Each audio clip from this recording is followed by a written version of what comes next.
มักอยู่ค่ะว่าได้ไปค่ะนะอืมแต่ว่าในใจนี่ก็ตำโลดแล้วเนาะมักแห้งตำรวจเพิ่นย่านหั้นนะแบบว่าย่านรถสีเพราะว่ากลางคืนมันค่ำมันมืดหั้นนะเพิ่นเป็นโฮงรถเนาะแม่น ลูกสาวสิบ่ได้โฮงไปเลยเนาะ เป็นนุ่งอยู่ได้หนึ่งบ่คือจะมีอยู่แต่ว่ามันมาเจอคนที่จริงใจ อย่าแสดงมีหลายคนอยู่มาจีบแต่ว่าจริงใจใช่ป่ะ แม่นอายุเท่าไรเวลาลืมแล้วบอกเมื่อกี้นี่นะ 17 ปีนี่สาว17 ปี16 17มันก็ชุดนะสาว16 17นี่แหละมื้อนี้พาสู่คนมาบ้านดงนางงามเมืองอัศพรแขวงสะหวรรณเขตเพราะว่าครั้งก่อนนั่นล่ะถ่ายคลิปน้องเสงแล้วก็น้องดาร่านำบอก FC ว่าจักมือสีมาดินนำน้องดาร่ามาเฮิรนน้องดาร่าเพราะว่าไปถ่ายเฮิรนน้องเสง2 ครั้ง 3 ครั้งล่ะตอนนี้ก็4 โมงกว่าแล้วนัดกับน้องดาร่าว่าน้องดาร่าเฮ็ดหยังส่งคำมาเบิ่งวิถีชีวิตของสาวผู้ไทยบ้านดงนางงามนำเดียวเด้อพ่อแม่พี่น้องเด้อน้องดาร่านังทาล่ะนะสวัสดีล่ะ สวัสดี น้องดาร่าผู้ใดเนาะพอจำได้แน่เนาะเฮ็ดเวลาส่งคำนี่ นึ่งข้าว แล้วก็ไปเลยอีก เฮ็ดเวทได้น้ำตักน้ำแล้วเนาะ โดย เป็นแบบสมัยแต่เก่าก็ตักน้ำแต่ว่าซุมื้อนี้มันมีค่อยได้มีห้ามน้ำเลยว่าแถวบ้านซุมตัวนะ บ่มีแต่ได้เอา น้ำใสก็คือเดียว โดย นี่น้ำกินน้ำใสก็สบายบิได้ยุ่งยากคือสมัยแต่พอแต่แม้ แม่น ตัวละเกินมีท่านเนาะอันห้ามน้ำเสื้อไม่คานนะ ก็บ่ทันมีแต่ไปหน้ามีแต่หาบแบบว่า อันน้ำมาใส่หั่นนะ โอ้ได้ห้ามอันนั้นเนาะคันอยู่หน้าล่ะ อยู่หน้าได้หาบ อยู่เฮิรนแล้วมันมีใดได้มันมีไฟฟ้าละใดขึ้นมาจากสร้างบาดาลบ้านน้ำใสได้น้ำกินได้ซะละ น้ำกินซื้อเอา แพงบ่แถวนี้น้ำกิน อันประมาณตุกนึงกับประมาณ30คันแบบตุกใหญ่แบบว่าเขามาส่งหั่นนะ โอ้30พุ่นเนาะตุก20 ลิตรนั่นล่ะวะ แม่นตุกใหญ่ๆนะ แสดงว่าอันเป็นของโลมาบ่ แบบ น้ำโลมาบ่ ซื้อแบบเขามาส่งเลยหั่นนะแบบมันเป็นกระติกใหญ่หั่นนะ แสดงว่ามีแม้นแบบลิตรละอัน20 ลิตรนั่นน่ะทาง20 ลิตรยันมีแม้นว่ายันใหญ่กว่าหั่นคันถ้าระดับ30,000ซะได้บริเวณเฮิรนน้องดาราก็ได้พาไปโทรน้อยนึงรีวิวบริเวณเฮิรนนี่มีพี่เลยแน่น้อยนึงอย่างนึงเข้า ปกติตัวนึงเข้าประมาณจังโมงล่ะ 4 โมง เอาพอดีซะโอ้ขักหรืออยู่หิมตรงให้ตรงหน้าแล้วนี่ เอ้าตัวดำหน้าแล้วบอก ยังบ่ทันดำ นี่ผู้เลอดำหน้าเพื่อฉัน หน้าเขาเอ้ย เขาดำแล้วนะกองก้นก็ดอบอยู่ กลมงบอยู่ลกกาบริดำนะ โลกาดำแน่โลกาแน่ นะแน่มึงละเห็นเขาดำแล้วพ่อแม่พี่น้องเอ้ยหน้าโตกะลาอีกจักอาทิตย์กะละด ประมาณเดือน7เดือน8ก็ได้ดำแล้ว ำโตแสดงว่าตอนนี้นะกายังมียาวเลยบอก แม่น โอ้คักกะลีเนาะมุมเฮินตัวนะนะแนมไปกะคันถ้าเข้าเขียวนี่แห้งคักเลยเนาะ แม่น เดือน7เดือน8เดือน9เดือน10นี่ป้าแถวนี้นี่สิแวะมาดินน้ำน้องดาราอีกคือสิคักมุมนี้เดินแถวนี้ก็เป็นเดินตัวบริเดินเขาจากนอกโหนี่ อั นะ นเดินของเขาเจ้าของหน้านั้น คันถ้าสมมุติเฮาออกไปนั่งดินอยู่นี่ก็ได้เนาะ แม่น บัดต่อไปนี่เข้าเขียวทุ่มนี่ออกไปเฮ็ดอยู่เฮ็ดกินอยู่หั่นวิวมันงามกว่านี่พ่อแม่พี่น้องหรือว่ายูทูบเบอร์ผู้ใดแวะมาเยี่ยมชมน้องดารากับประเดี๋ยวออกไปลินอยู่มุมนี้นะคือละคักนะฮะอันนี้ยังมีปิดอยู่โหนี่เนาะ ยังคำพุ้น กันคำอะไรต้องปิดไว้ซุมือบ่ แม่นยันโง่เฮา นะทงหน้าบ้านดงนางงามเมืองอัศพรแขวงสะหวรรณเขตเด้อนี่เด้อโอ้สะอาดอีหลีเหินเดินเหินตัวเนาะกวางกับกวางพุ่นน่ะไปทางพูนเหินงามกรณีกวางกรณีอยู่จักคนล่ะ อยู่4 คน ผู้เลอแน่ อันมีแม่พ่อแม่แล้วก็เฮา มีเมทานำ โดย ลืมเฮาตัวแนะนำโตวบางทีคนที่เคยเบิ่งเลยคลิปที่เฮาเคยถ่ายนำกันนะตัวเป็นผู้เลอ ลองแนะนำตัวเบิ่งด้วย สบายดีซื้อดารา น้องดาราอายุเท่าไหร่แล้ว อายุ17 ปี น้ำหนักได้ซะ น้ำหนัก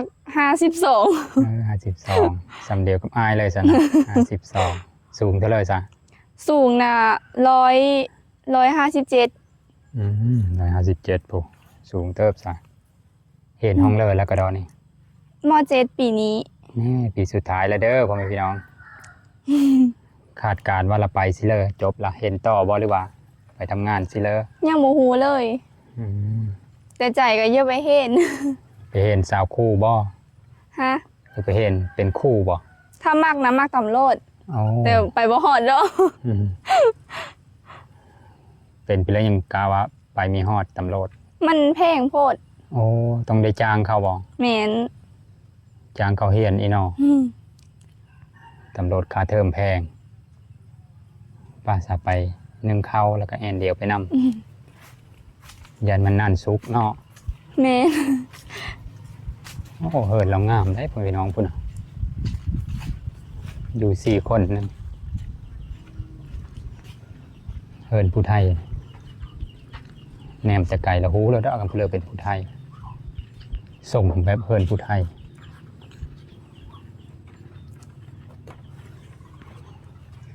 มีสารไอ้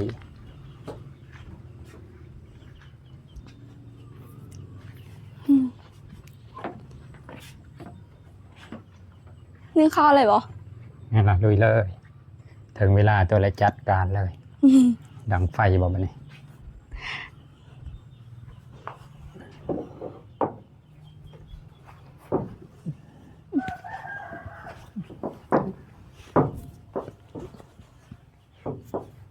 อายุเท่าไหร่เวลาลืมแล้วบอกเมื่อกี้นี่นะ 17 ปี แน่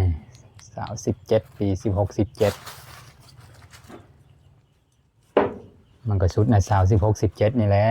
กำลังเป็นสาวขึ้นใหม่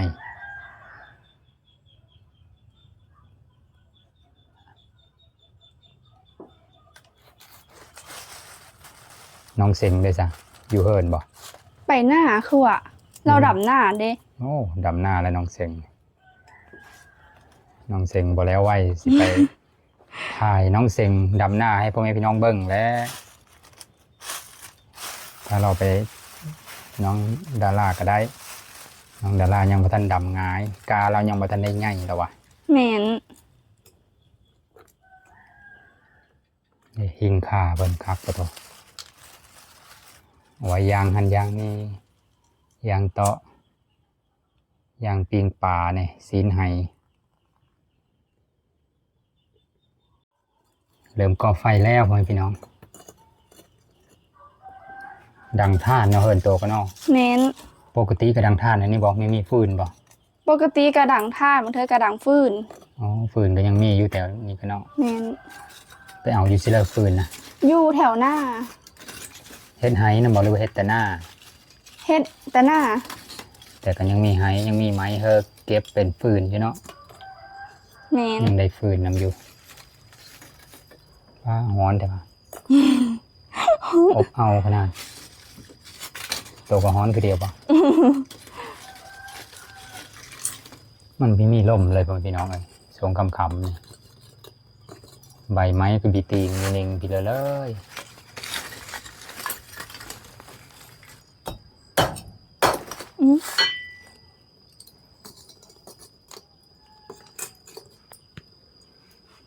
มันจะได้แหละ ตัวนั้นมีลูกสาวตัวนั้นเป็นลูกผู้เดียวนั้นบอก แม่น ลูกชายไม่มีเลยบอกเพิ่นนะ อืม เฮ็ดเพื่อต่อบัดนี้ มีแต่ค้างหดเข้า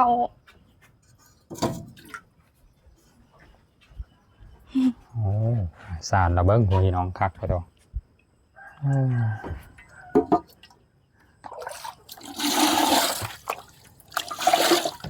แอ่งเสือน้ำนี่ก็คักขนาด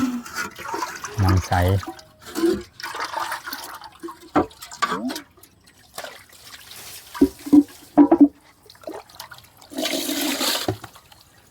น้ำใสตะลูติงลิงอยู่ปลายสานแล้วก็มีกบมาเคบนะมีน้อยหน้านะเด้อดูนะต้นโกยก็มีหลายมีผักขานะมีผักเน่าผักสะอมนะมี คักเฮินน้องนี่เฮินน้องดารานี่คัก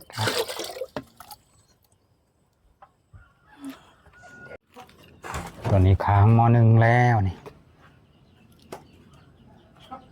เลิกบัดนี้ มีแต่เอาเข้าใส่วันนี้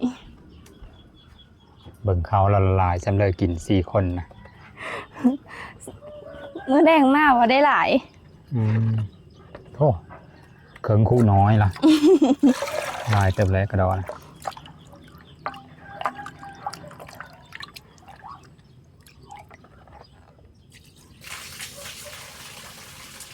ได้เลี้ยงเป็ดเลี้ยงไก่อยู่เวลา เลี้ยงเป็ดเลี้ยงไก่นี่อยู่หน้ามืด แสดงว่าเป็ดที่เราเห็นอยู่ตารางนี่ก็เป็ดเขา อันเป็ดเมะอันนี้นะของเมะของห้ามนะอยู่หน้ามืด อ๋อเลี้ยงอยู่ให้อยู่หน้าแล้วมันสะดวกสบายกว่านี้เนาะ เน้นยามหน้าแล้วก็เอาไปปล่อยอยู่หน้า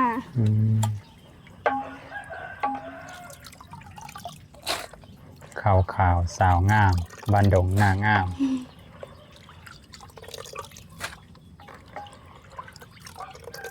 ผู้บ่าวจีบลายก็นั่นแหละงามก็ได้แม่นบ่ บ่มี ผู้บ่าวจ้ะเห็นน้องว่าในใดบุยิ้มบ่หวานคือเนาะเซ็งบ่ตอนนั้นนะ ยิ้มบ่มากก็เลยบ่หมานวะ ยิ้มหวานคือเซ็งใช่ป่ะบ่มีผู้บ่าวแล้วล่ะวะ หมานอยู่ได้เสิงเอาเรียกบ่หมาน เซ็งเป็นอายุฮอดสาวแล้วเนาะ เศร้าแล้วเราอ่ะ โตเป็นยัง17อยู่ใจเย็นๆเห็นจบก่อนสัน มะพร้าว แต่ว่าขึ้นจะมีอยู่บ่ คือยังมีอยู่แต่ว่ามันมาเจอคนที่จริงใจ อียา แสดงมีหลายคนอยู่มาจีบแต่ว่าจริงใจใช่ป่ะ แม่น เบิ่งลายสันเลยโอ้จนเคิงรถก็เย็นก็มีบ่ มีอยู่หน่อยหนึง ข้าวเย็นก็ต้องเซอร์บหรือบีต้องเซอร์ เซอร์แน่ เมื่อกี้นี่ขึมคิดว่าฝนละตกเมื่อแรงยันตกอิ้วเอาก็ตอนนี้ฮ้อนเอาก็ตอนนี้เอาข้าวเย็นเซอร์อีบอกว่านี่ แม่น ติดเข้ากระลายขนาดซ้ำอยู่หลายคน เต็มอยู่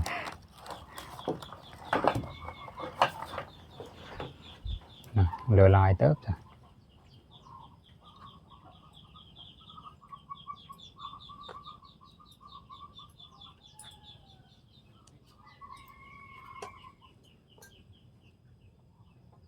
มีแต่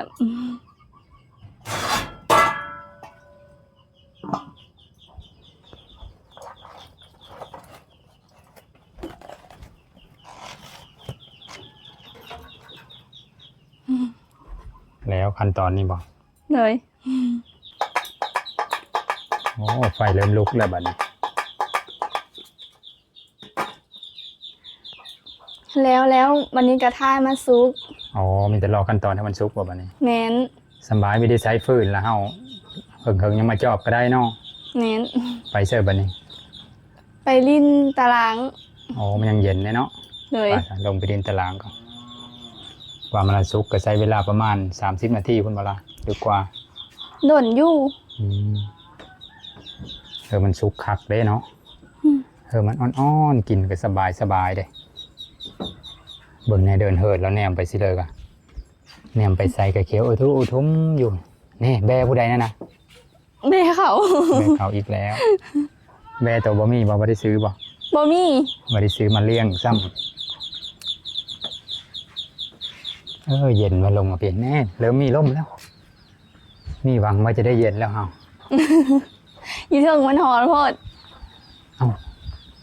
คือเห็นกกลำไยเป็นบ่ปีนี้กะ เป็นแต่ก็บ่เป็นไรปีแต่เก้าเป็นอยู่แถวเทิงนะ โอ้3 ก๊กพุ่นน่ะแต่เก่าก็ได้เอาไปขายบ่ แต่เก้ามีหลายได้4-5ก๊กได้เอาไปขาย โอ้บักทิมบอกคือว่ามี4-5 ก๊ก แม่นบักที่เมิดเพราะว่ายามมันฝนตกยามมันฮักท่าเพิ่นหั่นนะ ก็เลยยังเลยแต่3 ก๊ก แม่น 3 ก๊กนี่ก็เต็มที่แล้วเนาะ มีแต่ลูกสาวผู้เดียวพ่อแม่แต่ละแพงบ่ล่ะ แห่งอยู่ เพิ่นแต่ละโรงเนาะมีไปกลางค่ำกลางคืนเลยบ่ไปอยู่บ่ บ่ได้ไปบ่เคยไปเพิ่นบ่เคยไป บัดเวลามีงานบุญต่างบ้านได้จ้ะไปกับเพิ่นบ่คันถ้าไปก็หรือว่า ไปกับ ห ไป มู่ กับหมู่ บ่ให้ มีแต่ได้ไปกลางเว้นนั่นแหละ ไหน คันบ้านหมู่จะได้ไปบุญ กันแต่กลางคืนนี่บ่ได้ไปเลยบ่ บ่ได้ไป บ้านหมู่ตัวเองก็บ่ได้ไปคือเก่ากลางคืนนะ ได้ไปแต่กลางเว้น นั่นแหละเหตุเผลอคันถ้าไปนะเพิ่นหายใช่บ่ เพิ่นย่านหั้นนะแบบว่าย่านรถสีเพราะว่ากลางคืนมันค่ำมันมืดหั้นนะ เพิ่นเป็นโรงรถเนาะ แม่น ลูกสาวสิบ่ได้โรงไปเลยเนาะ เป็นนงอยู่ได้นึงบ่ เพิ่นเป็นโรงลูกสาวได้หลักๆก็ได้ก็เลยเอารถมาอ้างเพิ่นก็ได้ลูกสาวมีผู้เดียวนี่โยมีเว้าแต่เพ้อได้เพ้อก็โรงคือเดียวแล้วลูกสาวงามๆน่าฮักก็ตอนนี้ ยันผู้บ่าวดึง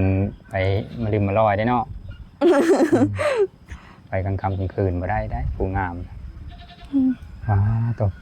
หน้าตัวนาไกลตัวปลาแต่นี่ไป ไก่อยู่ใดแต่ก็บ่ไก่แห้ง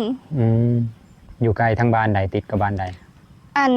ใกล้กับบ้านวังไห้หั่น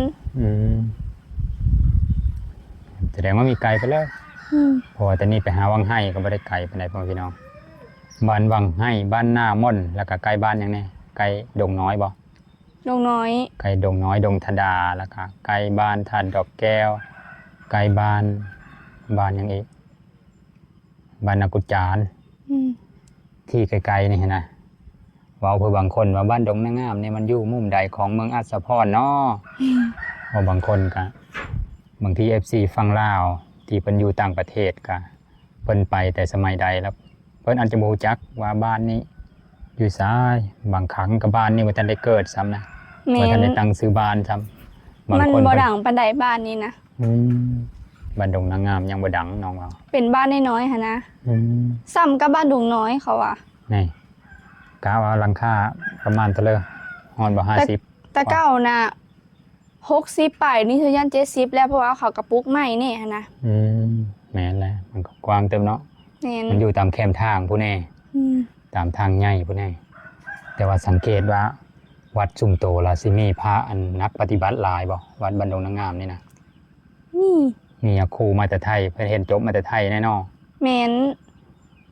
คนในบ้านนี่บ่ที่เห็นจบมาแต่ไทยนะ แม่น เพิ่นเห็นจบพี่เหรอ บ่ฮู้ ได้ยินแต่ว่าเราเห็นจบอยู่ไทยหั่นนะ เห็นจบสายพระนี่แหละ แม่น เห็นบาลีแล้วก็มาสายปฏิบัติเลยวังหนึ่งวังใดนี่ก็คือว่ามีปฏิบัติธรรมบ่เข้าปริวาสอย่างทุกอย่างนี่ล่ะ อยู่วัดป่า คอยก็ได้ไปอันถวายอาหารไปเล็กๆน้อยๆอยู่ไกลทางไปเฮิรนทางไปหน้าน้องเสงเนาะ แม่น แล้วก็เลี้ยวขวาอีกยังบ่ทันฮอดหน้าน้องเสงซ้ำวัดป่าก็ได้วัดซุมื้อนี่เด้อจ้ะแล้วครูเพิ่นอยู่ไสจ้ะ เราก็ไปเที่ยวแน่แบบไปวัดอื่นแน่หั่นนะ เพิ่นบ่จำเจอยู่หม่องใดหม่องหนึงคันถ้าบ่เข้าพรรษาเนาะต้องไปจำพรรษาหลายบ่อนแน่จำวัดหลายบ่อนแน่บ่ติดกับที่นำมาแล้วก็ได้เพิ่นไปศึกษาแสวงหาโมกขธรรมพอเรื่องยาคูแล้วมาเรื่องให้เรื่องหน้าเฮา ให้หน้าตัวละปีนึงล่ะได้เข้าหลายทบ่ ปีหนึงได้70 80 หลายเติบซะแสดงว่าแต่ละปีนี่บ่อึดแล้วเนาะเขานี่เนาะ แม่นพอได้กินพอได้กุ้มกิน แต่ว่าบ่เคยขายบ่ขายอยู่ ขายกระด้ามเป่าหั่นนะแบบจำเป็นอีหลีจังขาย ส่วนหลายจำเป็นระดับใดยังขายยังถือว่าจำเป็นนะ จำเป็นแบบว่าบ่มีเงินซื้อปุ๋ยบ่หั่นนะแบบน้ำมันรถบ่มีหั่นนะ บัดยำลงให้ลงหน้าพี่แล้วเนาะ แม่น ส่วนหลายเห็นเขาขายข้าวหลายได้ยำลงให้ลงหน้ามุมใดอีกไหมให้น้องดาราพาไปเบิ่งโซนก้อนว่ามีพี่เลยเนี่ยแบเฮาละโซนกะ โซนตัวบอลแบเฮานี่ก็แม่นบ่ ฮะ แม่นโซนตัวละวะ แม่น คุณนะ ส่วนแม่เฮาบ่ได้มีหยัง มีแต่โฮชิเคอร์แต่เก่าให้ปลูกพัก แต่ว่าอันเก็บกินมาแล้ว กกโกยก็มีมะเขบก็มีโอ้ยทางพุ่นมีฮอดผักคะ แม่น เบิ่งผักคะด้วยตัวก็มักอยู่บ่ผักคะกัน มักอยู่ สะอมโอ้อยู่เทิงผู้หยอดโจะลิ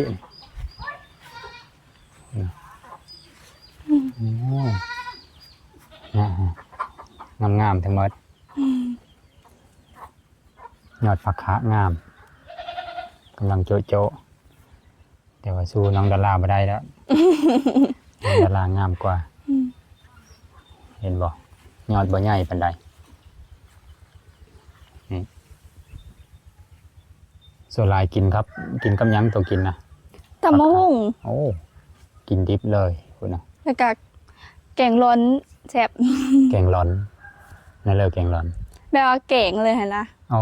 แกงไม่ต้องใส่หยังเลย อืม ไม่ต้องใส่ปูใส่ปลาอย่างนั้นบ่ แม่น แกงร้อนโอ้ตัวนี้ยอดเยอะเลยตัวนี้คุณนะยอดโจะขนาดอยู่ไทยแล้วเห็นเป็นปูขายเป็นขายได้ทุกยามเลยเพิ่นนะแต่แถวบ้านเฮายังบ่มีเนาะปูขายแบบนั้นเนาะ มีก็ส่วนน้อยหั่นนะ อืม แต่บ่ได้ขายหลายเนาะ ส่วนหลายก็มีแบบนี้แล้วก็มีคนมาซื้อ อืม บ่ถึงกับเป็น ส่วนหลายบ่ได้ขายมีแต่มาขอเอา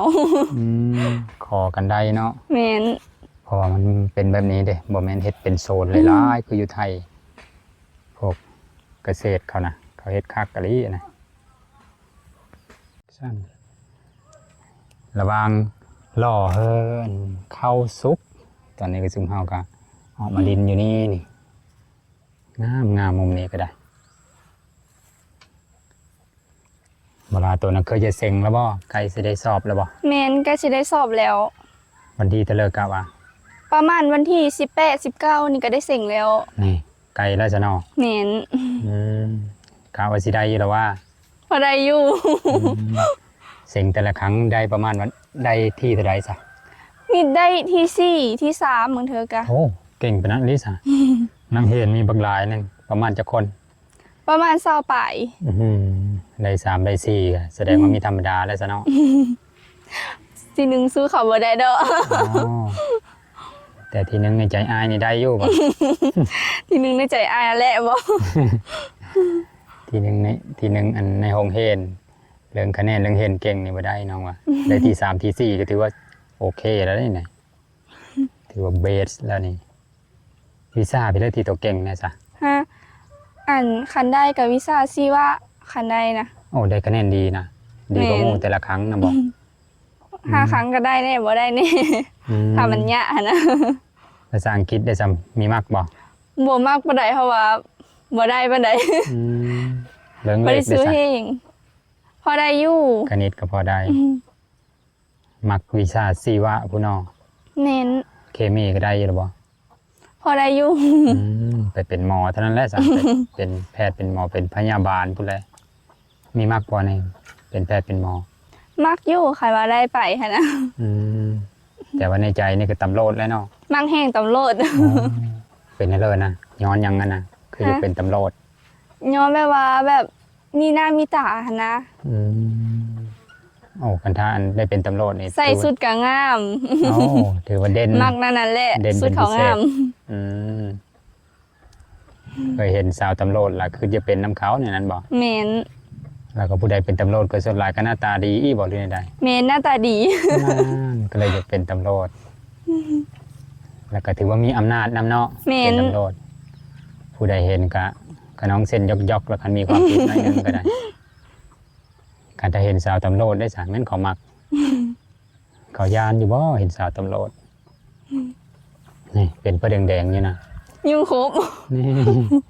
เอาไปมาแล้วยุ่งครบพอเดี๋ยวอยู่ป่าพดนี่ยุ่งซะเนอคือว่า แดดกระจางอยู่นะเดินเหินน้องกะกว้างขวางดีบ่ฮกบ่หาบปานใดก็ยังมียุ่งหลายอยู่พ่อแม่ตัวนะ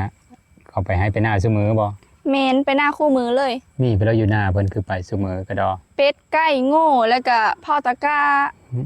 ยันไก่ลงอันสะกาหั่นนะ เอาแต่ว่าเรื่องโง่เรื่องอันโง่ลงโง่ควายลงกินกาจะบ่มีแล้วเนาะ บ่มีเพราะว่าผู้เอา อืมแต่ละเฮินเขากระพุมาแล้วเด้ฮอดยำให้ยำหน้าล่ะ เมน บัดวิทย์ให้วิทย์หน้านี่เขาก็ปล่อยอีกแล้วมีโง่ควายลายอยู่แล้วว่าตัวก็ได้ มีอยู่ คันถ้าไปหน้านี่สุดลายตัวไปเฮ็ดหยังไปฤดูนี้นะ ไปเบิ่งโง่แล้วก็อันเกลือเป็ดเกลือไก่คำมา เขามาเบิ่งโง่ก็คือเลี้ยงเด้อพ่อพี่น้องเด้อเลี้ยงโง่นั่นแห แม ละ น บ่แม่นนะไปเบิ่งซื่อๆไปเบิ่งโง่ เอาโง่กินน้ำแล้วก็ย้ายโง่ อืม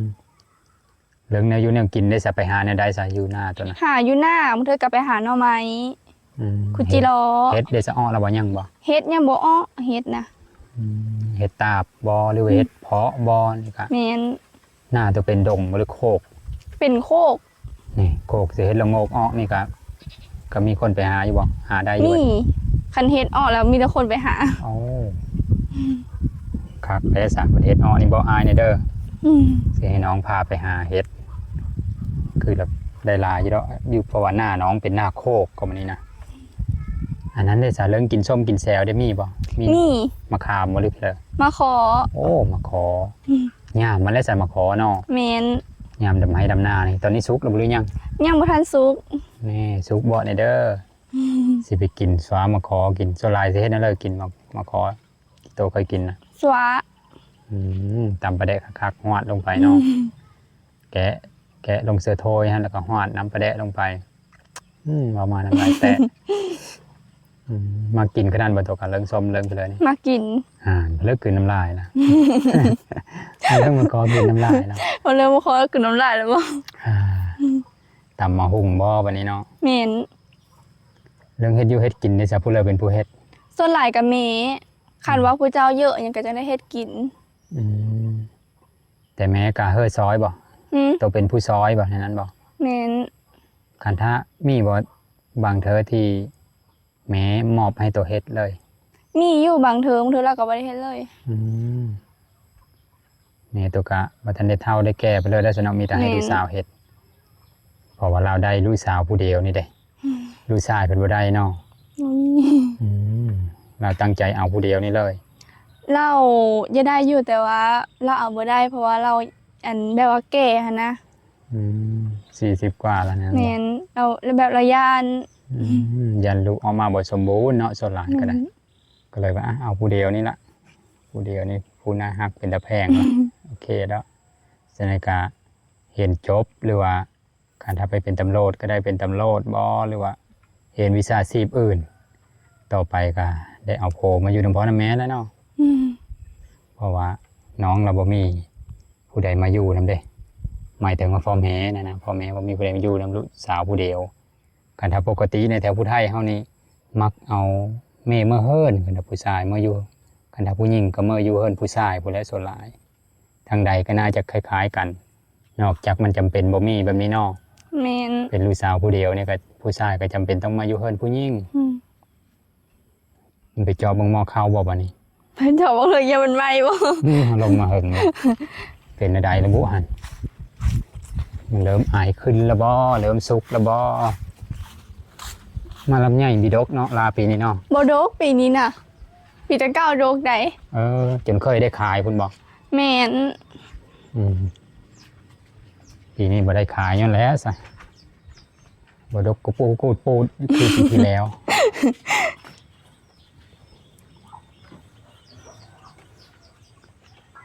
สะอาดจะอ่านสะอาดสมก็เป็นเฮิรนผู้สาวดินี่คันใดก็ได้ เก่งมารูมาลอดอยู่น้อยอายขึ้นละอายตรวจแล้วคุณนะเปิดมองดูเป็นให้เลยนะฟาดเนาะอีกสักหน่อยบอกดีกว่าซุปนะ จักหน่อยอมอีกจักหน่อย อบอีกก่อน แม่น เมื่อแรงเลยสักการกินข้าวกับปีเลอ มื้อแรงนะกินต้มหน่อไม้ จำเจียวปลาแดะบอก แม่น โอ้ได้แนวกินแล้วซะพ่อแม่บอกเป็นผู้เอามาหรือว่ามันมีอยู่ในเฮิรนนี่ล่ะ มีอยู่ในเฮิรนเพราะว่าไปหาเมื่อวานนี้ โอ้โตน่ะไปหาหรือแม่ ไปกับแม่2 คน โอ้ได้หลายเตอบอก ได้อยู่หลายอยู่ เอามาแกงแล้วก็ต้มน้ำอย่างนั้นบอก มีแต่มาต้มได้บ้านนี้นะแต่ก่อนนะเคยแกง แต่ว่าได้กินดูอยู่แกงแล้วต้มเอา เสียดายเนาะบอกว่าอายนำใครกำลังแล้วอย่าเบิ่งมาได้หลายสำเร็จเคิงก็ยังบอก เหม็น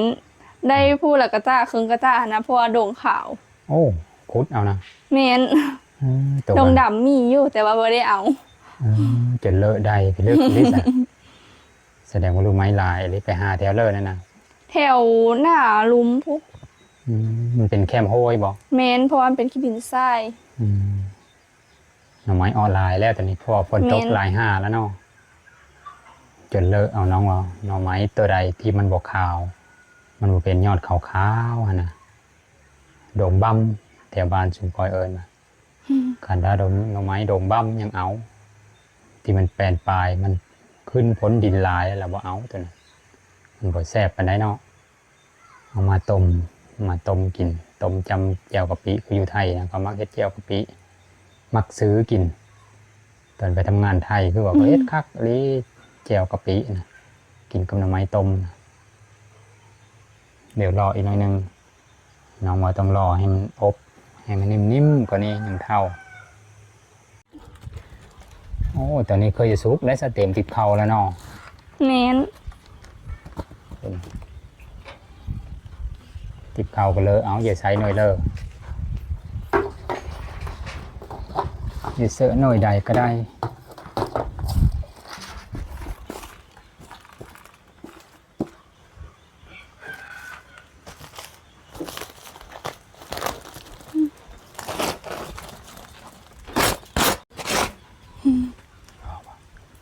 แม่เท้าเว้าไปตารางบ่ ฮะแม่ว่าหยังโจ๊กซะแล้ว ถามมาเขาเย็นจกใส่แล้วบอนะครับ น้องก็เลยว่า จกซะแล้วจนสีซุกแล้วตอนนี้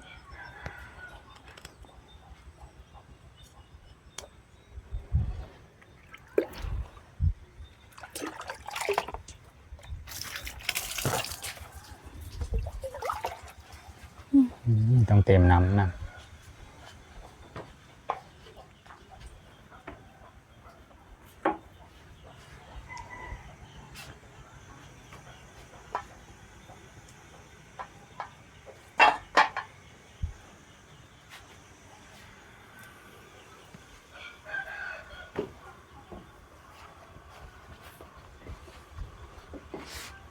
กระเบนซอยเข้าต้องจุกน้ำลูกไปได้ อย่าบอกอย่ามันติด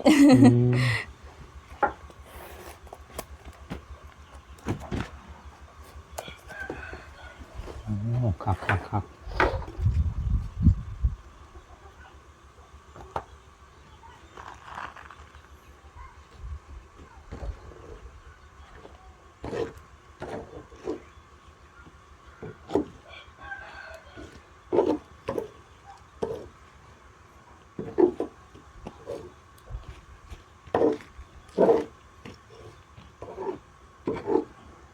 เสือสองติ๊บบ่แต่ละมืออะ แม่นอันแยกข้าวเย็นหั่นนะ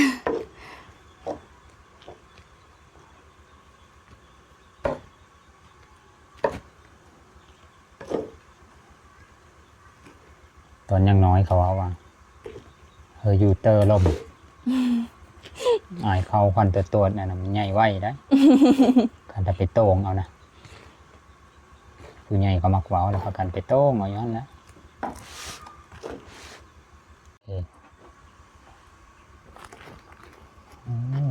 จนจะเต็มติ๊บใหญ่ตัวนะ2 ติ๊บกิน4 คนบักหลายนึงเขาปะกินกระต้มหน่อไม้นี่แหละมื้อหน้าก็กินแนวไม้แล้วเนาะ แม่น สลับเดียว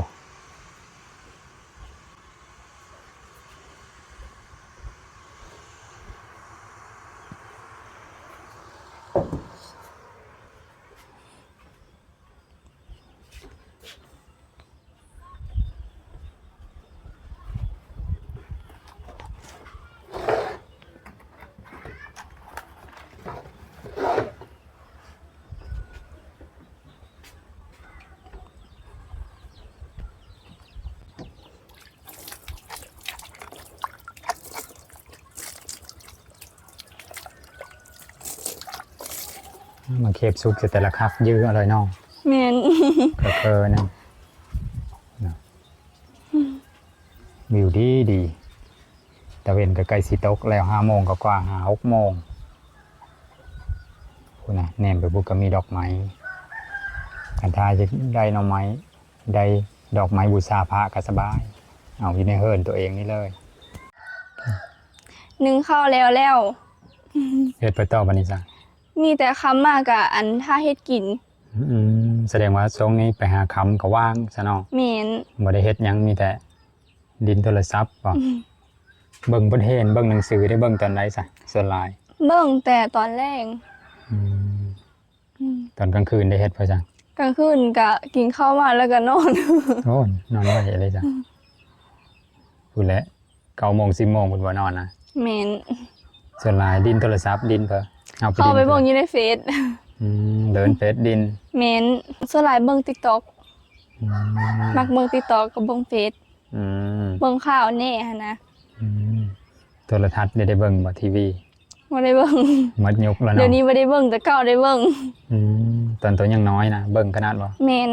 ตอนนั้นโทรศัพท์บ่ทันได้มีได้เนาะ บ่มีคันมีก็บ่ได้สู้เบิ่งเพราะว่าเฮาบ่ลินโทรศัพท์แต่เก่านะ ตอนยังน้อยละ Facebook บ่ TikTok บ่ยังบ่ทันมีดอก แม่น Facebook ก็อาจจะยังบ่ทันโด่งดังขนาดนี้ คันลินก็ดนๆเธอลินเกม ซุมื้อนี้อย่าติดแล้วบ่เกม บ่ลินเกมเลยเดี๋ยวนี้นะ เอ้าบ่ติดเกมซ้ำ แม่น ติดแต่ผู้บ่าวบ่ ผู้บ่าวก็ติดอยู่บ่ ติดอยู่คันเขาเฮ็ดติด อ๋ออันนี้แหละเขามีเฮอติดก็เลยบ่ติดบ่ผู้บ่าวนะโอเคจ้ะน้องว่าพูนพ่อแม่มาเพิ่นยังได้เฮ็ดอยู่เฮ็ดกิน